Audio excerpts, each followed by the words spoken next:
Selamat pagi, salam sejahtera. Sebenarnya komplot mahu menumbangkan kerajaan itu boleh dikata hanya membohong. Kerana belum ada apa-apa bukti yang mahu ditonjolkan. Belum ada apa-apa bukti yang boleh ditonjolkan. Siapa orang yang mahu melakukan komplot itu pun belum tampil lagi. Lagi pula, belum ada sesiapa calon Perdana Menteri yang mahu ditonjolkan. Kenapa kita nak tonjolkan Perdana Menteri? Kerana untuk komplot itu berjaya, mereka perlu tahu hala tuju, titik nokta akhir kepada komplot tersebut. Siapa Perdana Menteri yang mahu mereka tonjolkan? Adakah Ismail Sabri Yaakob, Muhyiddin Yassin atau Zahid Hamidi? Tentunya, sekiranya itu yang berlaku, GPS, GRS, Blok Borneo tidak akan menyokong gerakan komplot itu. Hal ini kerana apa yang mereka dapat tawarkan? Saya nak tanya, apa yang boleh mereka tawarkan kepada Blok Borneo? Blok Borneo sudah mendapat gelaran ataupun sudah dapat jawatan timbalan Perdana Menteri. Melainkan kalau Perikatan Nasional atau komplot tersebut berjaya meyakinkan Blok Borneo untuk diberikan jawatan Perdana Menteri. Kalau tiba-tiba Safi Afdal dilantik menjadi Perdana Menteri, pun tidak dapat juga. Kerana Safi Afdal hanya mempunyai kalau saya tak silap hanya 3 ahli parlimen. Dengan itu, bermaksud tidak mungkin Safi Afdal dilantik Perdana Menteri. Yang paling rasional ialah daripada GPS di Sarawak. Maka dengan itulah saya katakan begini, hampir mustahil dan mungkin kerajaan tumbang itu hanya satu pembohongan, hanya satu reka-rekaan, hanya satu yang mahu mendapatkan perhatian. Bak kata seorang penganalisis politik, ianya dicipta untuk menarik perhatian penyokong Perikatan Nasional. Kerana dilihat mereka mula hilang semangat, kendur. Bagaimana tak kendur? Diharap dapat tumbangkan Anwar dalam masa terdekat, tetapi tidak juga tumbang-tumbang. Bahkan dapat dilihat bilangan ataupun pertambahan sokongan kepada kerajaan perpaduan mula bertambah secara mendadak, bukan secara perlahan-lahan, tetapi ianya bertambah dengan begitu mendadak.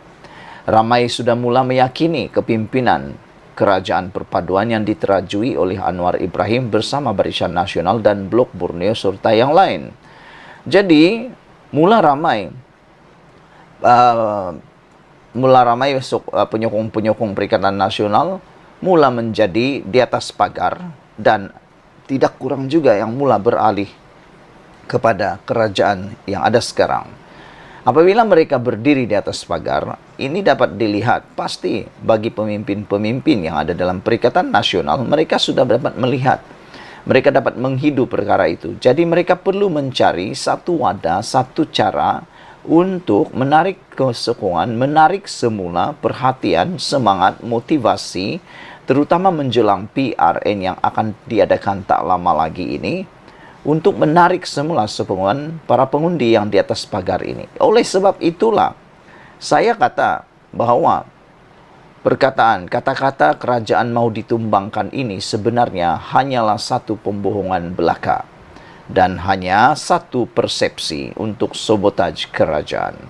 Perkara ini disokong oleh seorang pemimpin PKR, iaitu Timbalan Ketua Penerangan Parti Keadilan Rakyat PKR, Razif Rakimi, yang berkata usaha tersebut juga dilihat sebagai cubaan untuk mengganggu gugat kemasukan pelaburan ke negara yang dilihat semakin rancak.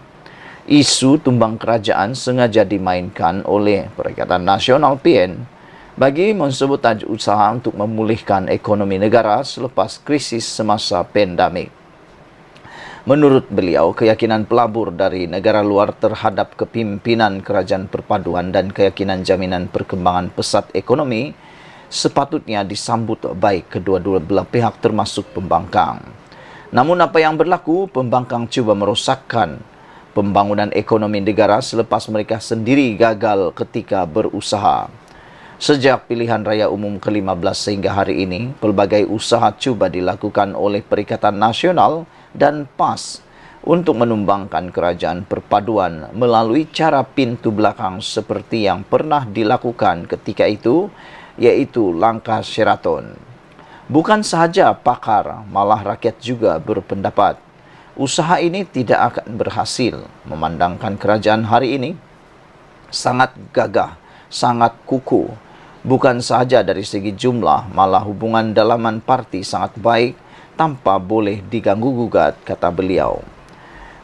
Razib memohon untuk semua pihak mengabaikan angan-angan kosong pihak pembangkang itu dan isu tersebut tidak perlu dipanjangkan maupun diangkat oleh semua pihak.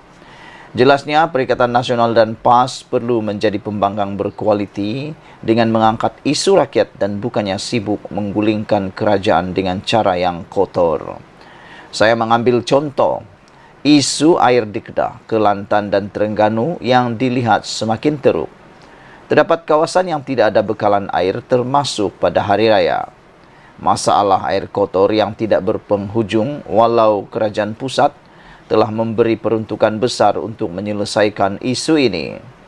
Dari terus berpolitik adalah lebih baik pembangkang menyelesaikan masalah utama yang membelenggu rakyat di negeri mereka atau mereka pula yang akan diguling rakyat, ujar beliau lagi. Saudara-saudara sekalian, apa yang dikatakan oleh Timbalan Ketua Penerangan Parti Keadilan ini ada kebenarannya. Saya fikir memang kalaupun ada komplot itu, lebih baik mereka berhenti berangan-angan. Lebih baik mereka berangan-angan untuk mencipta, menubuhkan sebuah negeri atau kerajaan yang gemilang, yang kaya raya. Daripada terus mensabotaj, terus menimbulkan persepsi buruk seperti ini yang tidak dapat membantu apa-apa dalam usaha memajukan atau memulihkan ekonomi negara semula. Perbuatan-perbuatan seperti ini memang dilihat mengganggu-gugat kemasukan pelaburan ke dalam negara yang semakin rancak.